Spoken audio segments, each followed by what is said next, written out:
Greetings, XENITES. Welcome back to the Babbling Bards podcast. A podcast made by XENITES. For XENITES. I'm Liliana. I'm Trista. Hi. And hi. How the frilly heck are you, Liliana? Okay. Yeah? Yourself? I'm Okay. alive. Kicking. Well, good. Kicking. Just chilling. Chilling like a villain on a Monday night. Well, hopefully you guys got to enjoy our Subtext podcast. Uh-huh. Because that just hit, like, literally this morning. Right. It's up.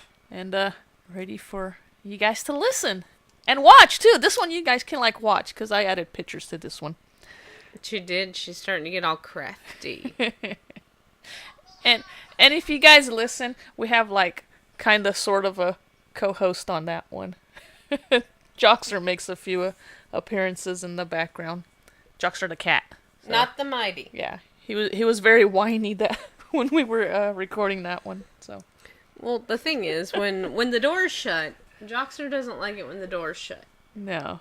But the kids were sleeping, and the girl child's room is straight across from ours, and she too likes Xena. But there are some things that we kind of say or put out on the podcast that we Yeah. don't necessarily want her young ears to hear. Yeah. She's probably heard worse. Yeah. I mean, we're not exactly X-rated or anything like that. So, yeah. I mean, I drop the F-bomb every now and then. But anyway. Yeah. So, When the door's shut, the cat whines. It's what he does. It's part of his charm. He'll actually start talking if you guys listen to him. yeah. He'll start saying, Mom! Mom! Mom! Then if you don't answer him, hello! It's really funny. Anyway, Alrighty. so the cat's not Joxer the Mighty, but we have another Mighty in today's episode. Yes, Maleager the Mighty. Maleager. the I proc- heard he killed 200 men. Wasn't it 500? No, 615. Well, something like that. Okay. Either way. The Prodigal. Yes. Original air date, March 4th, 1996. First episode in which we see Gabrielle use one of her future signature moves, the vault from the staff. Uh-huh. It's also the first time we see Potidaea again after Yeah. she's left. Yep. She didn't get a very warm reception, No, she did not. but we'll talk about that. And not much of a Lucy in this one because Lucy was at a convention. she was in the States. She was off at a convention, so that's So why. she's only in the teaser and in the last scene. And at the end, yeah. So It's a very Gabrielle-centric episode. Second one in Xena that's a Gabrielle-centric episode. But vastly different from Athens Academy of the Performing Bards. yeah. Because this one's not a clip No. episode. This is a full-on action Gabrielle episode. Yes, it is. So that's the first time she's got like a solo full stint acting. Right. Yay! Yay. Yay! Okay. Alrighty. So. Yes. Are you ready to open it up, Liliana? Is that what it is? Okay. Okay. We can do that. So we'll go ahead and plop the disclaimer right here so we don't forget. Okay, go for it. Maleager the Mighty, the generally tipsy and carousing warrior for hire, was not harmed during the production of this motion picture. Carousing. Carousing. Well, how many chakrams do you give this episode? Oh, Because I know you don't like Maleager. I've never said that. You have to. I don't remember You saying that. said you didn't like Maleager when we were watching the execution. The execution. Yeah, the one where they have to go when he's gonna be hanged for murder. Yeah. I think it's because of what he... I don't remember what... We'll get to that one. But anyway. But yeah, you were like, I don't really like Maleager. I was like, how? What? He's not one of my picks for guest stars. Yeah. I mean, he did well in the role, but his feet are huge. Okay. Like, did you see when he was sword fighting? He sword fights so awkwardly because his feet are just like boats. Okay. I didn't really pay attention to his feet, but okay. I pay attention I to know. everything. It's ridiculous. I know. It's not ridiculous. Yeah, Tim Thomerson. Yeah. Good actor. Yeah. So the subtext deal went live, and you guys are tweeting us. Yeah. and we like it. You guys are Facebooking us and Instagramming us and tumbling us and all that stuff. We dig it. So if you guys here let me out, I'm stuck in your pocket. Don't worry. It's just my phone. It's not really a fairy that's stuck in my pocket. Okay. I silenced mine. Maybe I should do that. But then the vibrating's gonna get on my nerves. Anyway, okay. Tim Thomerson, good actor. Yeah. Drunk. Yeah. Like, not the actor, just the character. No, yeah, I know. Maliga. We need to back up. Okay. I'm getting really excited. Back up. Back up. Go ahead. Back up. Okay, so we pop into the episode. Oh yes, and Gabrielle is playing, but not really playing that. Gabrielle what has is that? an oopsie. That pipe thing, whatever it's called. It's called a panpipe. Panpipe. She's totally playing it. Do you know what Greek myth the panpipe is associated with? No, please tell us. Pan. Oh, well, the god of panic. Yeah. That's what he plays.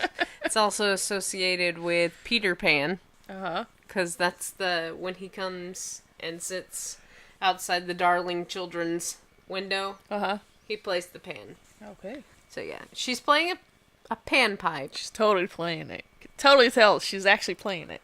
No? Lillian, be quiet! Okay, in her mind, she was playing the panpipe. So, this is the only time that we see that Gabrielle can play any type of musical instrument. She's not really playing. Shh. Okay, sorry. Don't ruin everybody else's imagination just because of your own narrow-mindedness, okay? She's not. It's I mean, it's funny. It is. Renee O'Connor is a stellar actress. She really is. Mime is not her forte. No. But yeah, she's not playing. And the jury's still out on this one. We actually tweeted Steve Sears like a couple of minutes ago. We did. Quite literally a couple of minutes ago, because we came across a discrepancy while I was doing research, and Liliana was doing a little bit of research. Yeah. Chris Mannheim wrote this episode. I don't know if you guys have ever seen interviews with Chris Mannheim, but she's when she speaks about Xena, this series, she's kind of sarcastic almost. Mm-hmm. Not saying she's a bad person. That's just, I know I have plenty of friends that are snarky and sarcastic, and they're wonderful people. She was also a Xena and Ares shipper. Mm-hmm. Like, crazy huge. You see that in, I think the episode's Motherhood, maybe. It's either Motherhood or... No, it's God-Fearing Child. Okay. That's what it is. It's God-Fearing Child. Right? God, I don't know.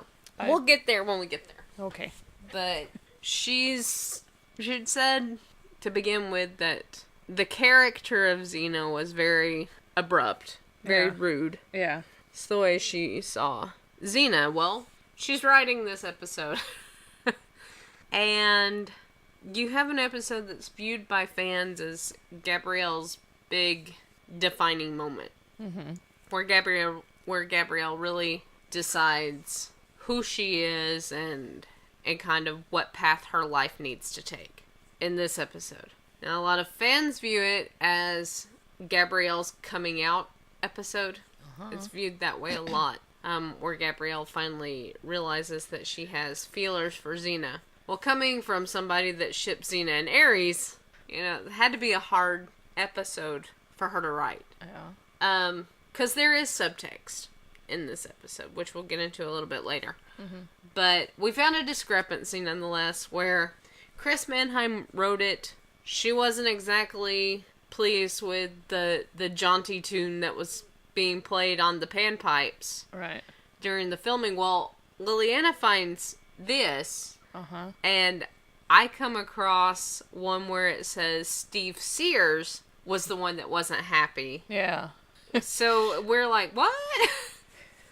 with the music coming from the panpipes, because they kind of wanted it to be sad and melancholic so that it foreshadowed Gabrielle's decision to leave, because it made it feel like it was very abrupt. 'Cause you can tell so much through music. You really can. I mean, you have something that's more melodic and this and that, and you can kind of tell that the episode's taking a more serious turn. So it doesn't catch you by surprise. Where you've got something where she's just bebopping along. Yeah.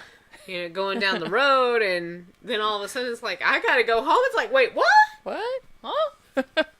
Who are you, and what have you done with Gabrielle? But anyway, nonetheless, neither of the two were happy with the... Well, I can't speak for Steven Sears, because... Yeah. But the staff was not happy with the fact that the happy tune was the one that was playing. Yeah. Because that wasn't what they envisioned, and I feel like that's part of why a lot of viewers, it kind of hurt the character of Gabrielle for them, because they felt like her decision to leave Xena was callous and just blindsided Xena. Well, nobody wants Xena blindsided. Yeah. So they're like, oh, I think I read a couple of things where, oh, this just starts Gabrielle's self-centered cycle of her doing nothing but hurting Xena throughout their entire friendship. And it's like, Really? whoa! Wow. Did you watch the same series I did? Jeez. Yeah. Wow. Well, because, I mean, they reference the debt. They reference Forget-Me-Not. You know, all these little things that Gabrielle does to try and get even and get back at Xena. They're like, oh, this is the start of her being self-centered and this and that. No, it's not. No. It's not. Not at all. It's, yeah. So, reading that, I mean, I didn't realize... Gabrielle, the very first time I watched Xena through, Gabrielle bugged me. You didn't like her. I didn't like her at all. You do now. She's like your favorite character now. She is. Because I feel like she had the largest arc out of anybody in the series. And I like to see that in a character. Yeah.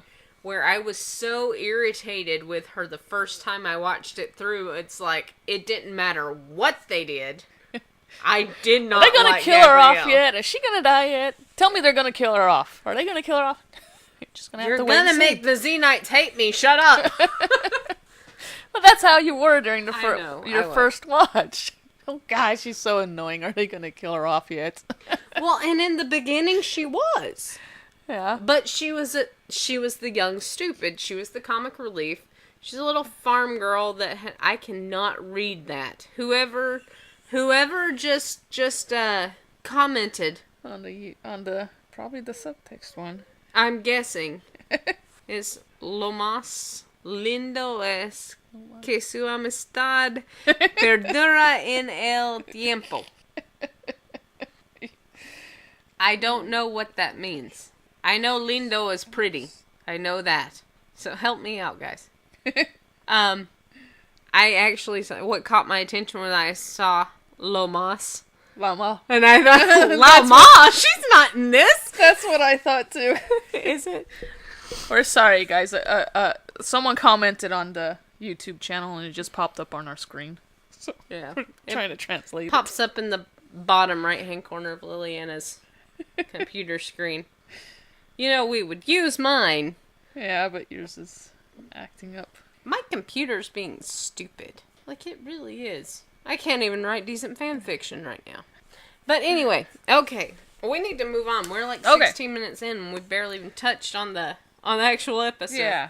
Okay, so let's go right through. Long story short, band of thugs, happy Gabrielle, happy Xena, band of thugs ruins the entire thing. Show up with a cart with a bunch of big stakes that Buffy whittled, and they're like, hey, parking at the top of the hill.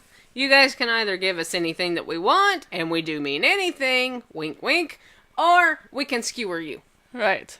Yeah. Exactly. So Xena and Gabrielle choose to fight. Right. Gabrielle freezes. Mm-hmm.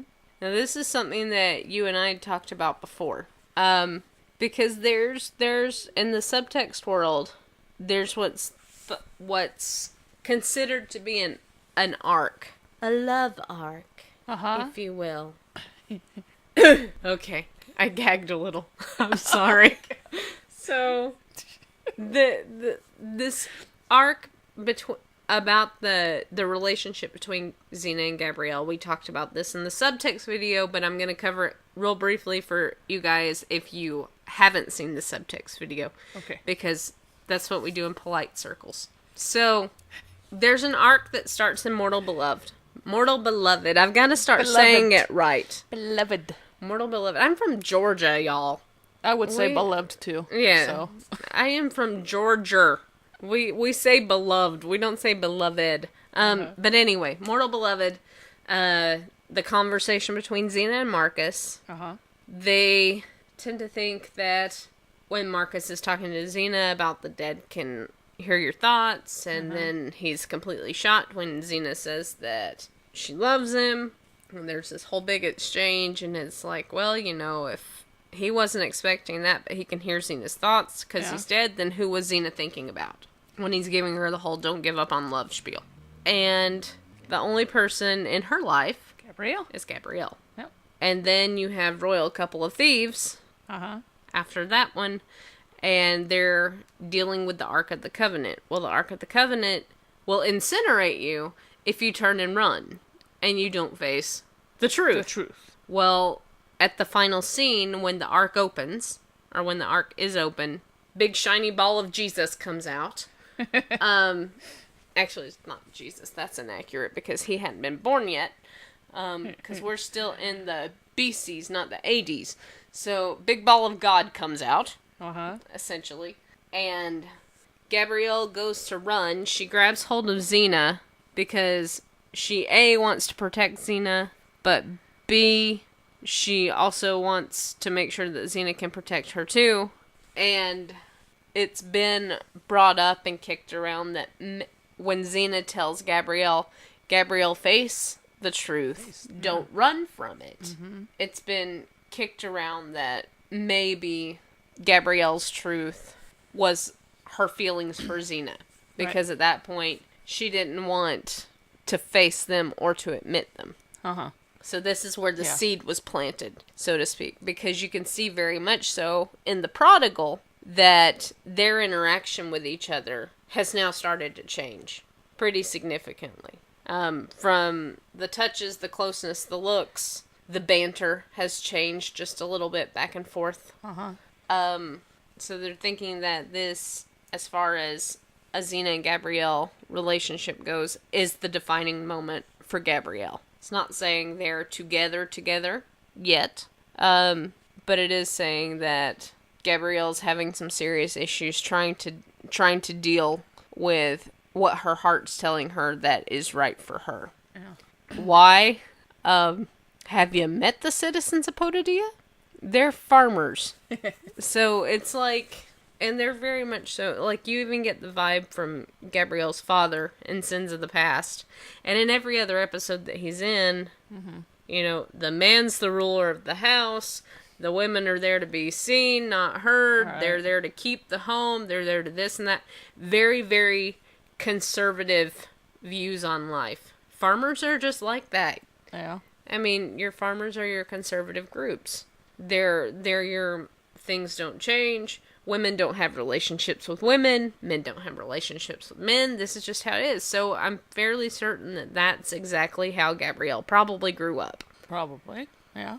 So it's probably why it's a little more difficult for her to address having those types of feelings for another female. Right. Is because when you're raised with one mindset, be that religion, what's right, what's wrong, this color skin you don't associate with, this color skin's okay, you know, you can be friends with this type, but you don't marry this type.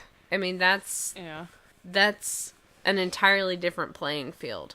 And no kid wants to disappoint their parents, regardless of your relationship. You don't want to, like, give a big up yours to your parents. You just don't. And I think that's part of the reason that Gabrielle was struggling. And I think that's why she felt the need in this episode to return to Potidaea, not only to see her sister and to be able to talk things out with her sister, but because she needed to get back to the area where she was grounded so she could really look at it from the outside looking in, not just...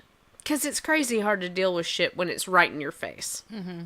And Xena, I mean, was in her face. I mean, they were 24/7, 7 days a week, 365 days a year, 366 days a year on a leap year. Yep. But, Did they have leap year back then? in Ireland. Ireland? Yeah. Okay. Had leap day. Okay. But, anywho, so, that's why the abruptitude. But if you'll note, I said all of that to say, if you notice, when they're fighting the guys, Gabrielle's attention keeps going to Xena. When they're fighting, you're looking like you have a question. No. No? I was just thinking. Oh, okay. I did that one time. Hurt my head so bad. She keeps glancing at Xena while they're fighting, and it's almost like she's looking at her like, hey, look at me, I can kick butt too! Yeah. And she was. And she was. She was kicking butt. And then she notices the guy that's getting ready to pull the emergency brake off of the cart. And he couldn't get it. He couldn't get it pulled. So Gabrielle then starts looking panicked. Xena! Xena!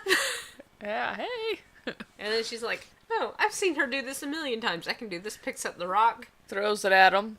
Knocks him out, but in the process of knocking him out, he falls down and hits the lever or whatever. And then she's got the oh shit look on her face. Yeah.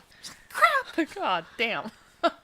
So the cart comes barreling full tilt down, and she looks for half a second like she's gonna react, and then she just stops. Right. She stops, she freezes, and then Xena springs into action. She's like, Gabrielle, get down. And Gabrielle's just staring Xena down. She's staring Xena down, she's staring the cart down. It's a very, very brief movement, but you can catch her eyes flicking back and forth between the two. Like, oh my god, I don't know what to do. Yeah. Now, one thing that's always bugged me about that is, why didn't they just jump off to the side? I mean, there was plenty of room to jump off to the side. It wasn't in the script. I know. What? That's like when I first seen it, I'm all like, why didn't you just jump off to the side? There's plenty of room. Instead of having the thing, go over you but whatever. We also have an oopsie as well right here. And remember we saw that? Which one was it? It's the one where when Xena kicks Gabrielle's legs out from under her. Yeah. Gabrielle lands on the ground, face down. Flat. Yeah. When you cut to the next scene and Xena's hand's still over her, and keep in mind Xena's hand is over her back, now all of a sudden, Gabrielle's laying face up. On the side. Wasn't she on her side? She was face up. If you look right when the camera shoots, you have 3 settings there. You have, she falls on her face. Next camera angle, she's face up. Next camera angle, she's on her side facing Xena. Okay. And then she and Xena have a little heart-to-heart discussion about, oh my god, why did I freeze? Yeah. Never happened to me before. You never freeze. And Xena tells her that's because she always keeps in mind, act, don't react. Act, don't react. Yeah. Which is important because that comes into play later. Yeah. Right. So, and then she goes on about, I gotta go home to she doesn't figure tell her things she's out. gonna go home. Oh, yeah. She looks at Xena and she's like, I can't go with you. And Xena's like, you're just burned out. Yeah. It happens. It's okay. And Gabrielle's like, it's not okay. You were there this time, but I can't always count on you to rescue me.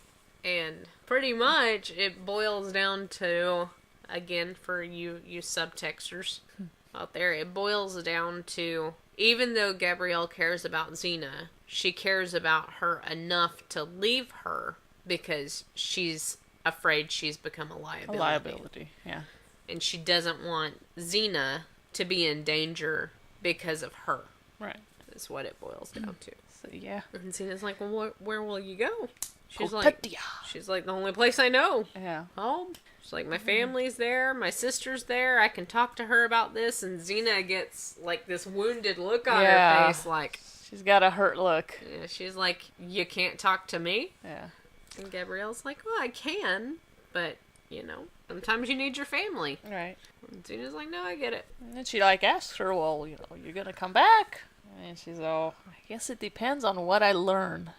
Which is a pretty cryptic line just for her going home to talk about freezing up.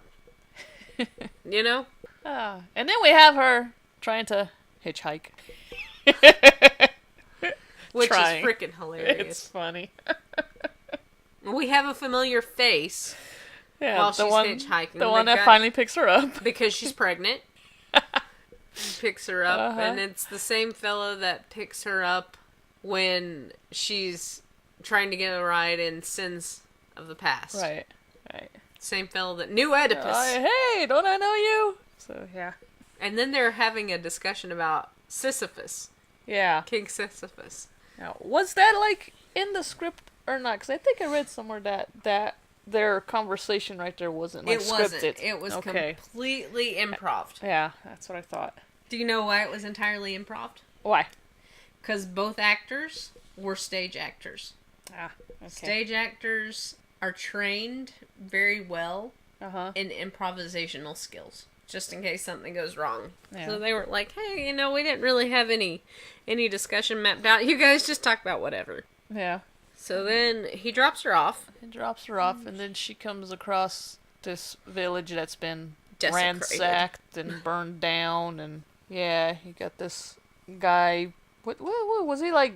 It looked burying, like he was, yeah. burying his family, and she's asking, what happened, and Damon and his army came through, and he goes on to say how he feels bad for the people of Potidaea because that's where they're headed next. Oh no, he tells her, no, he's long past us. Don't pity us, pity the folks of Potidaea. And she's like, Yeah. Potidaea? Yeah.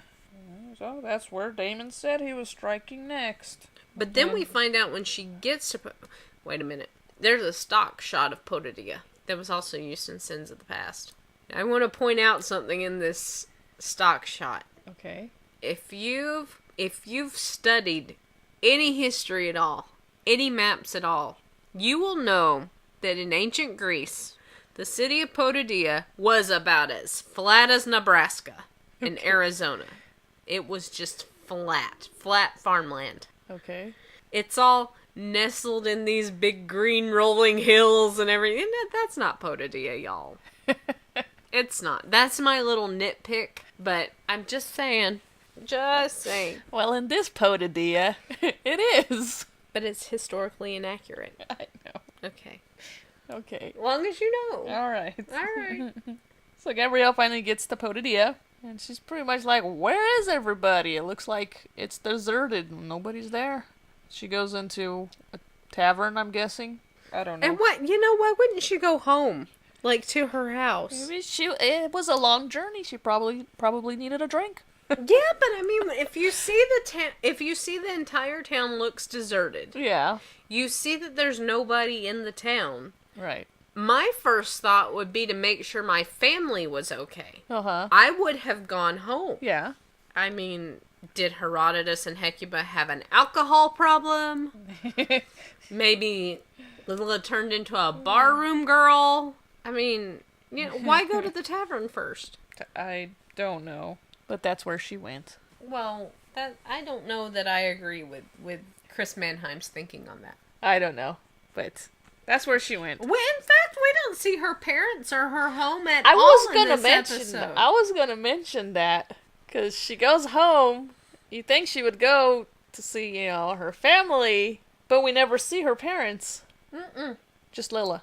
And you would know, because, being a mom, your kid comes home, Yeah. and you haven't seen them in over a year, you're gonna be wanting to see that kid. Yeah. But there's absolutely no mention or appearance of Herodotus or Hecuba. the parents. Uh-uh. Yeah. So, But there's Lila, and Lila's treatment of Gabrielle, it's very resentful in the beginning. Yeah. in the beginning. It is. Which, again, has been addressed as a callback to the family's very conservative. Mm-hmm. Lila knows something's up somewhere for her to go off with Xena. Yeah. Can't put her finger on it. She knows what it is. And so that's been raised in debates on, why her actions towards Gabrielle are more resentful than just regular jealousy. But anyway, I've told you for like the last 3 podcasts that the subtext side of me was gonna come out full force in this one. I'm sorry. No, sorry. That's my job. That's the job Liliana gave me. I excel at my job. Yes, you do. I have many skills. Very good. I know. She walks into the tavern. Hooray! Oh. Oh, they're disappointed because it's just Gabrielle. And then we have Lilla. Oh, Gabrielle, is that you? Can't believe you're back. Because it's been like... She has this happy look on her face when she first sees Gabrielle. Yeah. But then Gabrielle's all like, well, no, pretty much not now. I'll explain, later. And then she goes on to tell them about Damon and then this old lady in the village. It's old news, Gabrielle. Well,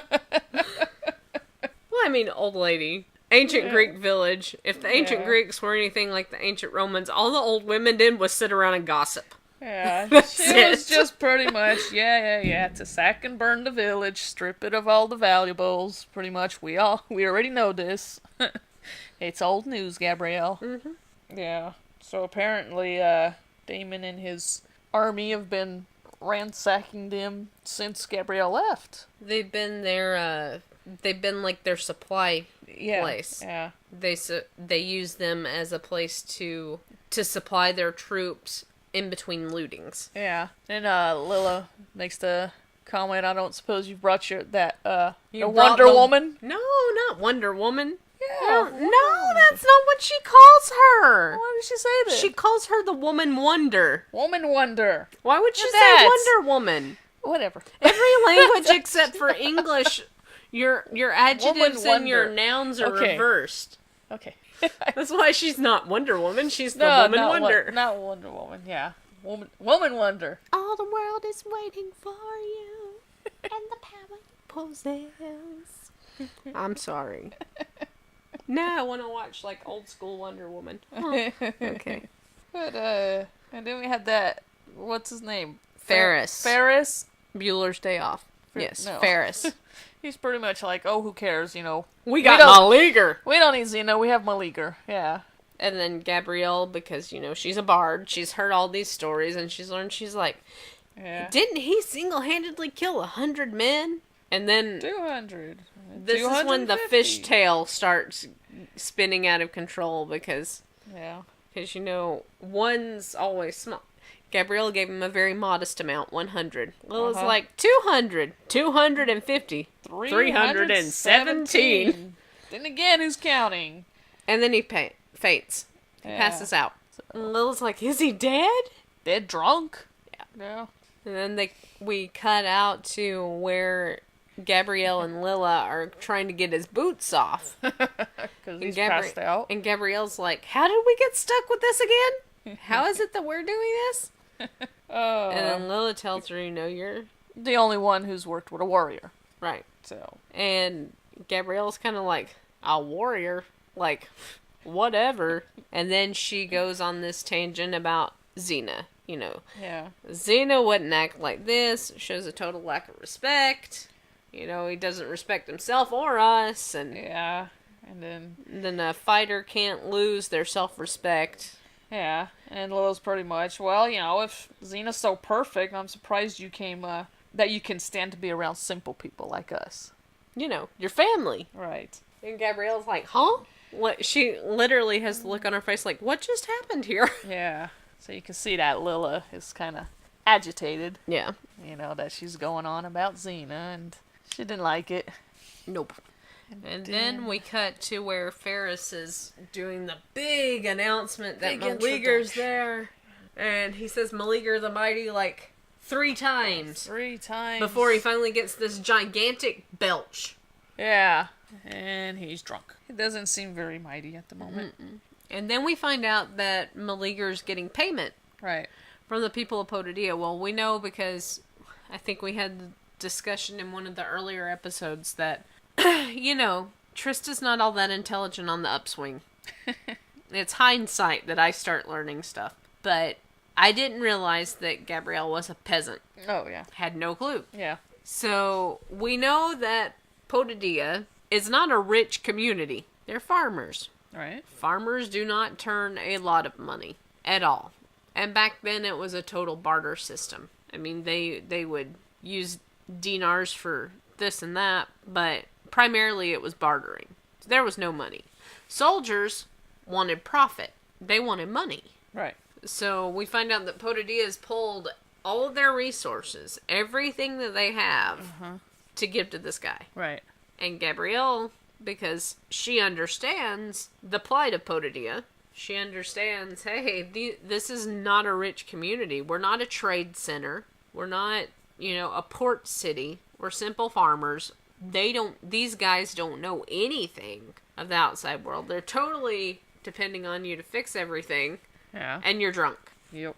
He's drunk. Mm-hmm. And then he goes and tells them, to gather all their weapons. And I found it funny that Lila had said that she's going to go get her meat skewer.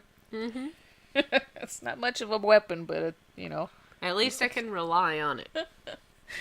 Why are you giggling? It's a meat skewer. What are you going to do with that? Well, yeah, I guess you want to see me fight with a meat skewer? No.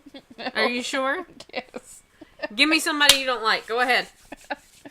Oh, I have a list. Okay. But anyway. You have a list, I have lethal skills. We're good. Yeah, we're good. All right. But there's a couple of lines that Maliger says that weren't in the script. Mm-hmm. Right? Because Tim Thomerson just kind of Yeah. rolled with it. The one about where the woman walks by with that hat, and he says, "That's a very lovely hat, young woman. You should have her bathed and brought to my tent." That wasn't in there. Mm-mm. And then the one about picking up the rodents, the sun-dried rodents. Sun-dried hard rodents, and pretty much using them as a weapon.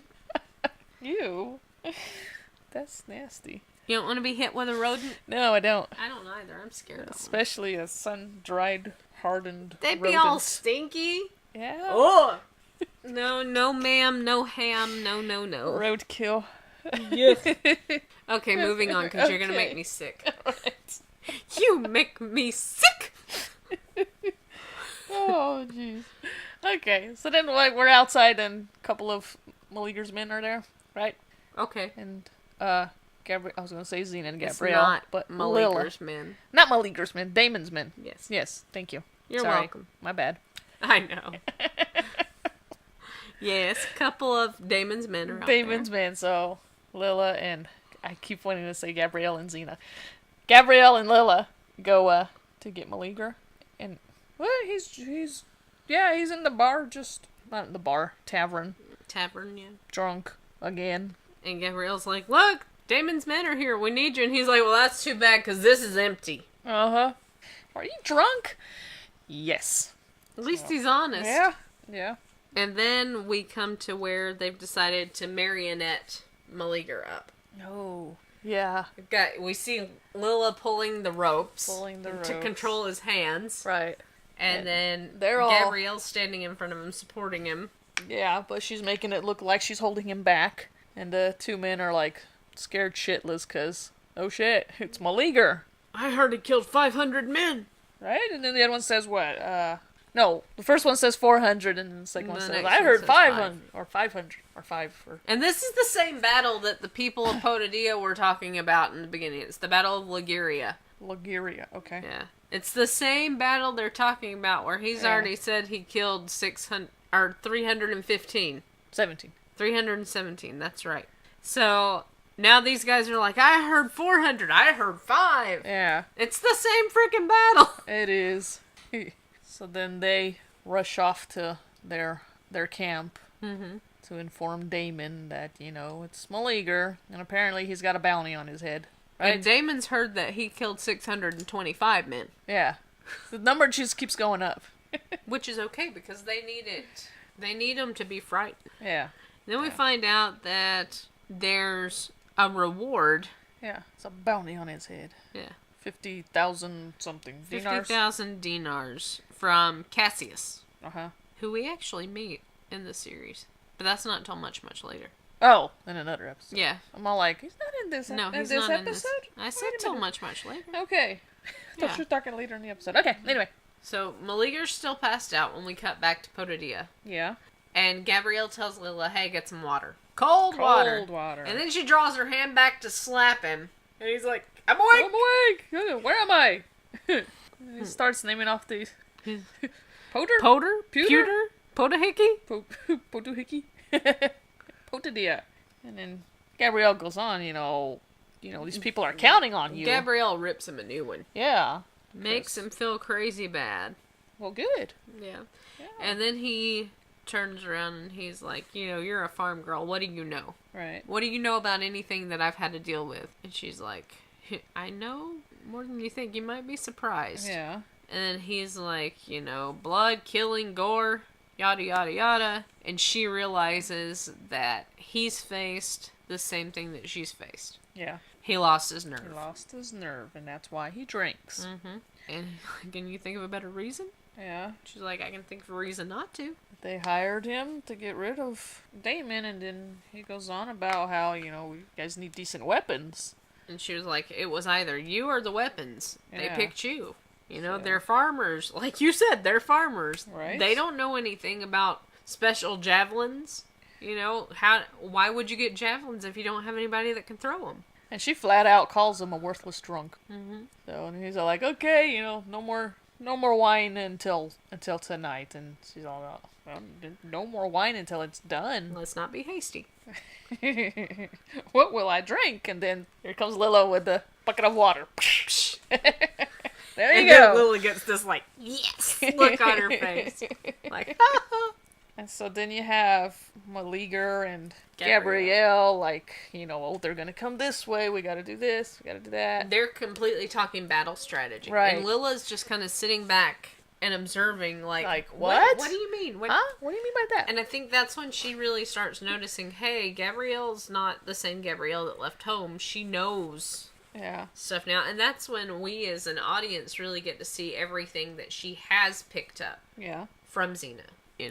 We get to see, hey, she's not young, stupid anymore. She can contribute. Yeah. And then Lila and Gabrielle start, having a conversation. And Gabrielle asks her, if she's jealous of Xena. She's like, no. Just because you chose her over me. And then she's like, I didn't choose her over you. Sure you did, but I don't blame you. This is where we have Willa O'Neill, who plays Lila. We didn't realize, neither of us, I don't think, realized that she was a Kiwi. Until we saw the behind the scenes with Husker Khan. Yeah. We didn't know. No. Then as I was listening to this scene today, I was like, oh, her accent drops right there. I was like, I can't believe I didn't pick up on it. And we're watching it through, because I usually will pick up on everything. I can tell you almost every area where Lucy Lawless's accent drops. Yeah. But I don't know if it's just because I wasn't listening for hers or I didn't know to listen for hers, but we had no clue she was Kiwi. None. But I could hear it drop there. Yeah. I nerded, I'm sorry. Oh, no. No, sorry.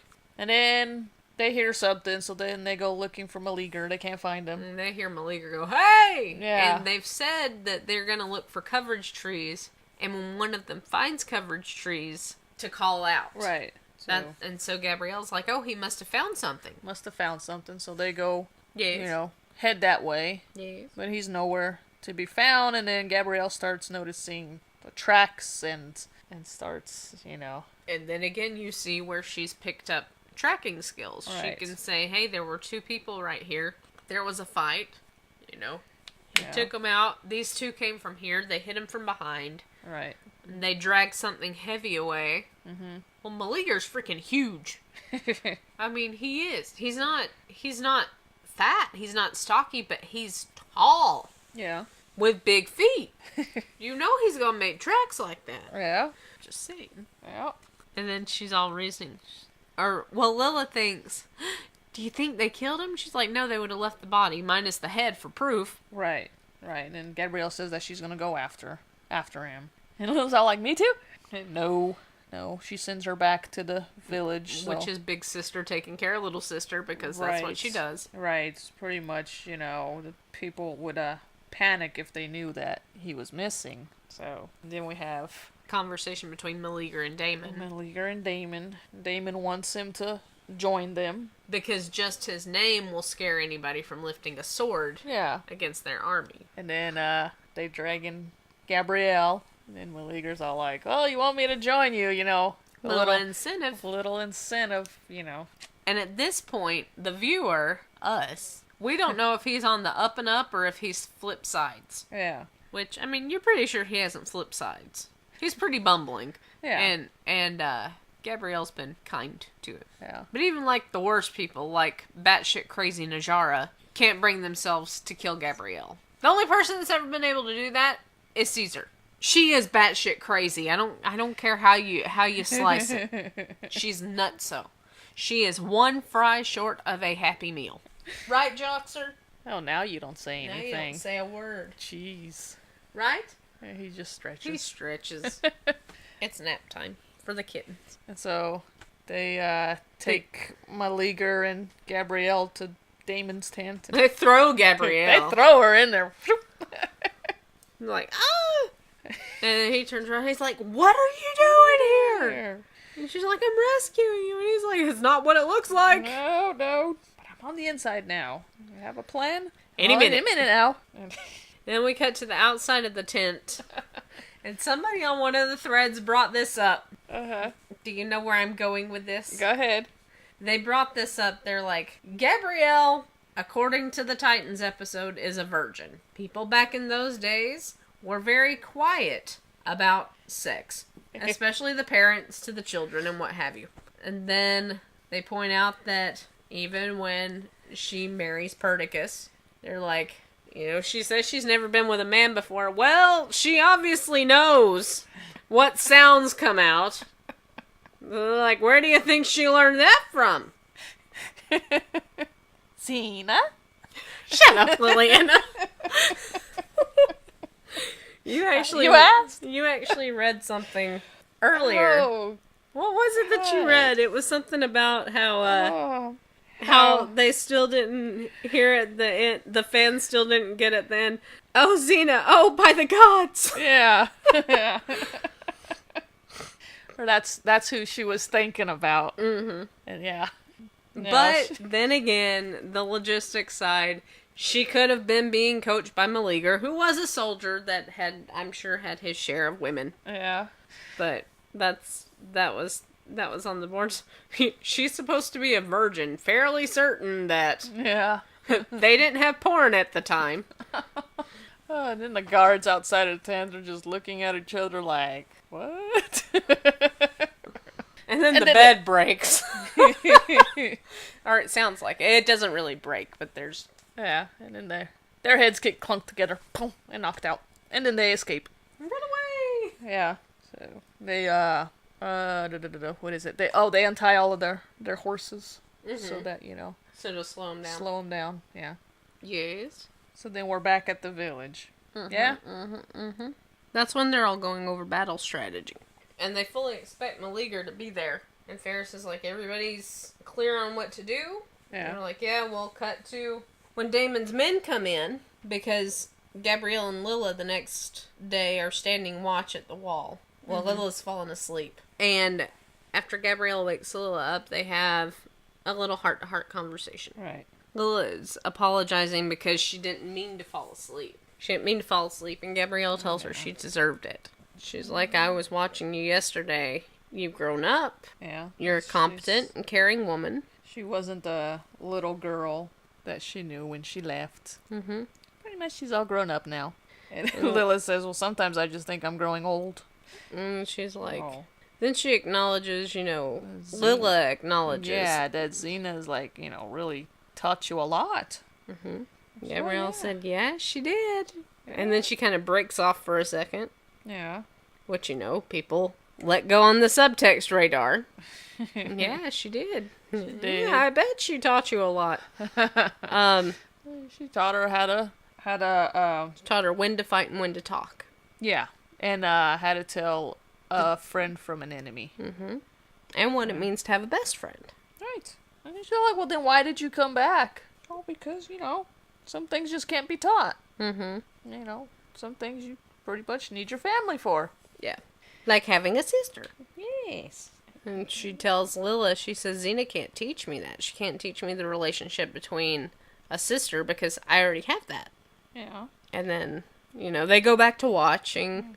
And then they notice Damon's men coming up. There's a little funny line, though, between the two, because Gabrielle still thinking about Xena when they're supposed to be watching. Like, I can only imagine what Xena would say if she saw us. Lila says, "There they are!" And Gabrielle's like, "No, but I mean after she said that." It's like, then you say, "Oh, there's Gabrielle. There it is." Oh, it's in, they go to find Maliger. And he gone. He's gone. He's gone. On that midnight train to Georgia. No? Okay. No, they're not in Georgia. Lucky them. But he's gone and the money's gone. And so is Maliger.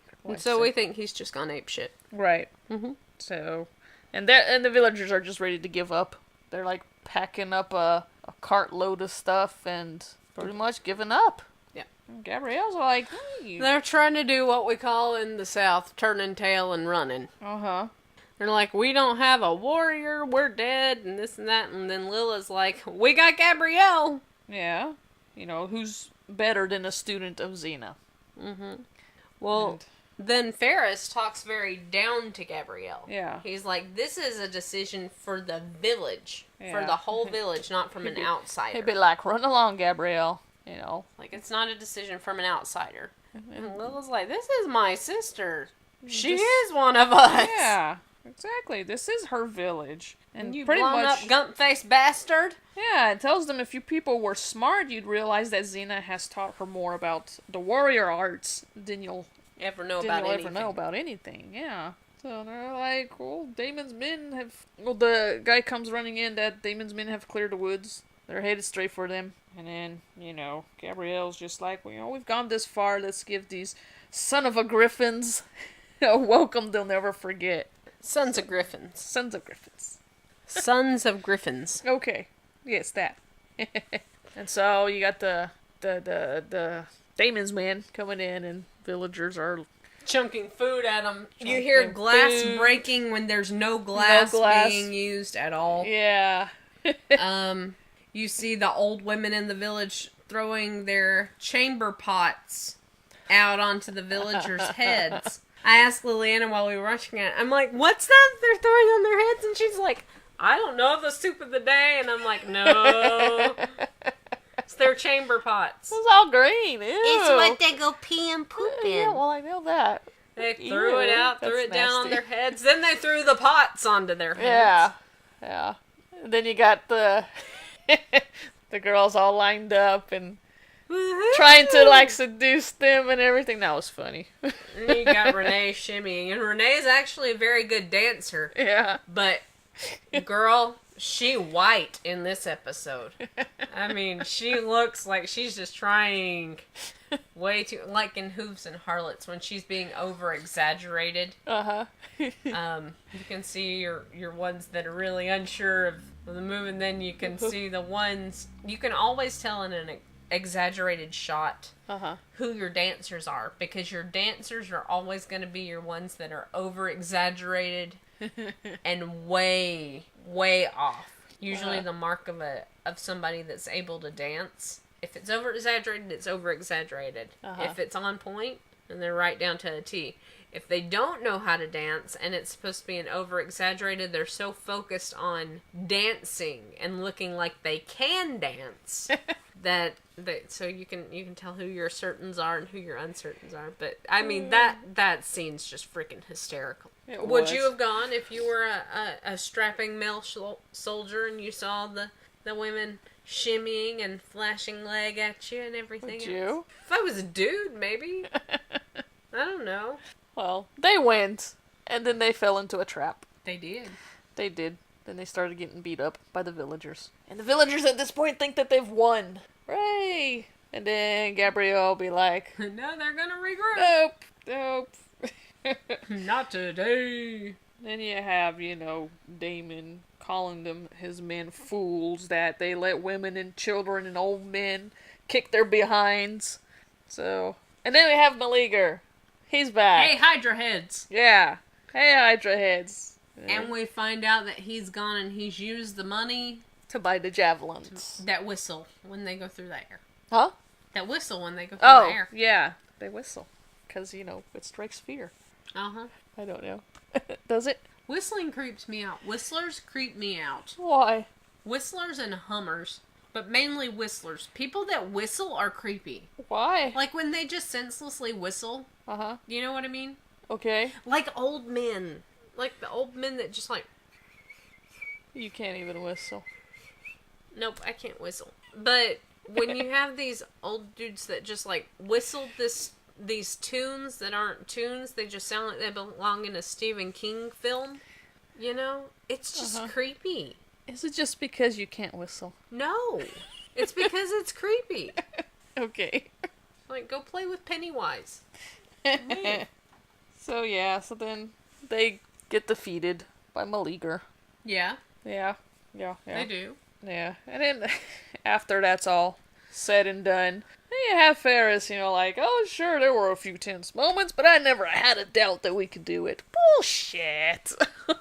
That's a dude for you. Bullshit. That's a dude for you. Oh, jeez. Always wanting to take the credit. Yeah. They always know more than you do. Yeah. And then you have another heart-to-heart between Gabrielle and Lila. And Lila. Take it away, Lily! Yeah. So Lila's pretty much, She's moved on come to the acceptance. To acceptance, and she knows that Gabrielle's gonna leave again. Even after Gabrielle's told her that she's there to stay for good. Yeah. And Lila tells her, that her dreams are elsewhere, and that she's destined for great things, and that her heart belongs on the road and not on this little village. Yeah. And that, what was it? That if she stays there, that her life will never be complete. So she pretty much tells her, go, live your life. Be with Xena. Be with Xena. Don't let it pass you by. Most people look at that scene as Lila's terms of acceptance with, at this point, Gabrielle's sexuality is how they look at it. Because Gabrielle tells her, she's like, you knew all along, right? Didn't you? Well, the questions raised, what does Lila know? Yeah. Because it's never addressed straight up. Right. It's because the whole on the road thing, this and that, that's not something that Gabrielle's going to say, oh, you knew all along, huh? So that's been the huge questions that has been tossed about with fans of, well, what did Lila know all along? Yeah. And then about 78% of people that check that out are like, the only thing it could be referring to is the sexuality thing. She already knew, she was accepting of it. She may not have liked it, but she was like, hey, I'm your sister. I'm always going to love you. Right. Because it reads very much so as a coming out moment, Yeah. So that's why the Prodigal is the Prodigal's actually voted as one of the largest subtext episodes. Even though there's no Xena. There's no Xena, yeah. But it's the same way as Mortal Beloved. Yeah. It's also rated high in subtext because of whatever. But yeah. Yep. And then we got the end scene.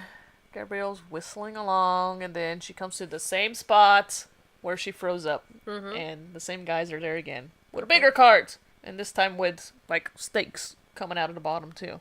And, But she doesn't freeze this time. She does a whole jumping over the cart thing, doesn't she? She vaults. Vaults. This is the very first episode Gabrielle vaults in. Yeah. And that's actually one of her signature moves when she's fighting. Uh-huh. In almost every episode where Gabrielle fights past this point. Yeah. It's the pole vault. Yeah. And then Xena shows up. Yep. She's back. Yay!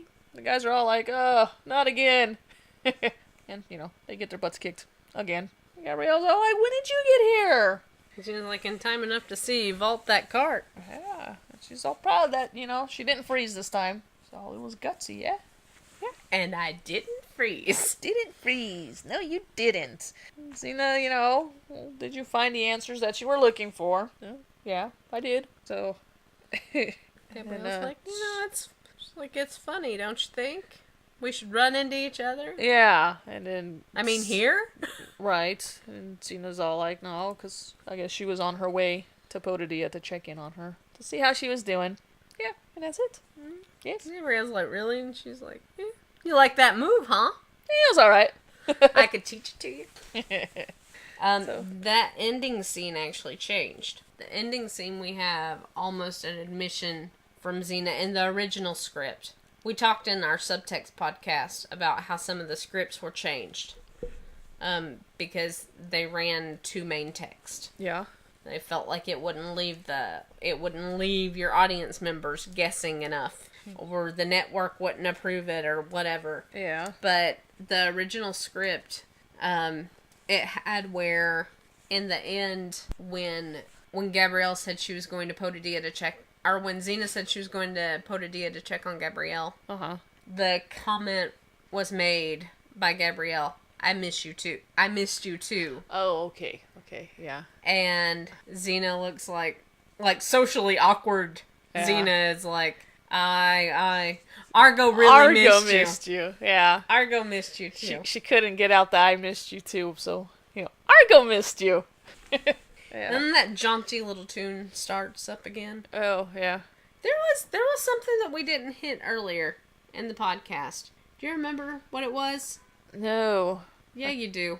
No, I don't. I really need you to, because I can't. I don't know. No. It was the thing with... Oh, what was it? Gabrielle had asked a question, and Xena answered no, and Argo said nay. Oh, yeah. Oh, about the rocks. About how, who was it? Morpheus? No, it wasn't Morpheus. It wasn't Morpheus. Was it? No. Was it? I don't know. Anyway, about how she's heard myths of how the great heroes of old play music so beautifully that it can cause the mountains to tremble and shake and move. And she asks Xena, she's like, should we try it? And Xena's like, no, and Argo's like, nay!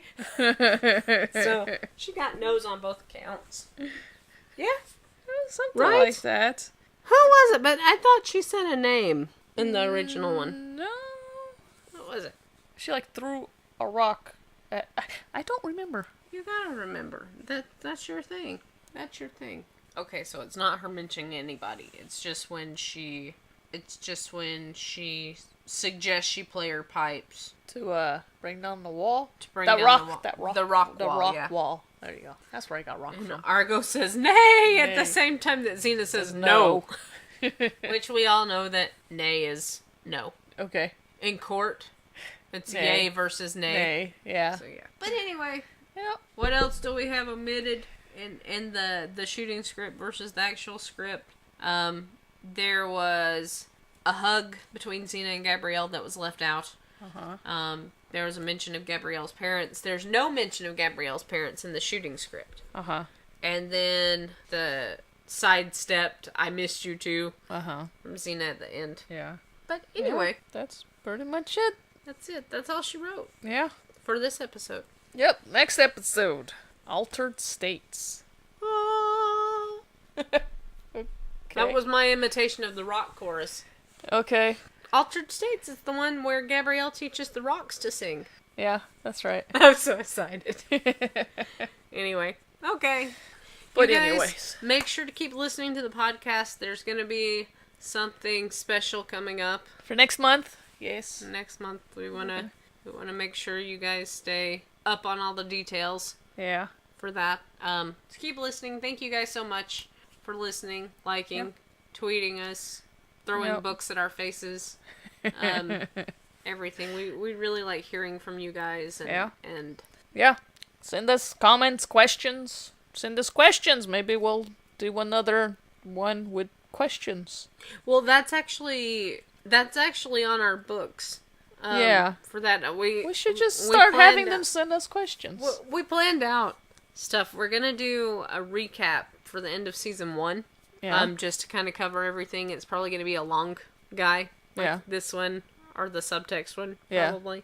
But it'll be obviously a longer one. We're gonna cover season 1 from just recap, not in depth. Yeah.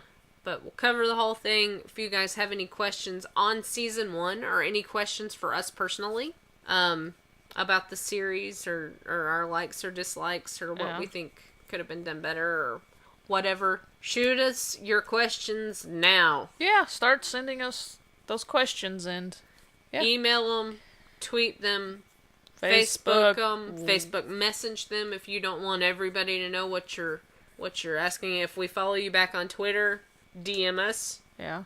If you can't get us any other way, email us. Hit the contact us link on thebabblingbards.com. Yeah. Email us thebabblingbards@writeme.com or email us at thebattlingbards@gmail.com.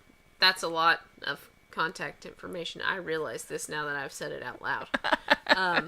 But anyhow, Instagram us. Yeah. You can do that too. You can do that. Yeah. Quickest way is going to be email, DM, private message on Facebook, or Twitter. Yeah. We'll get them. We'll get them. We'll get them. So, we promise. Whichever you choose. But, yeah. Anywho. Okay. That's it. We're done. That's all. Okay, let's go. Let's go. Where are we going? I don't know. They have lives. We need to get off of here. Goodbye. Till next time, guys. Happy chakrams.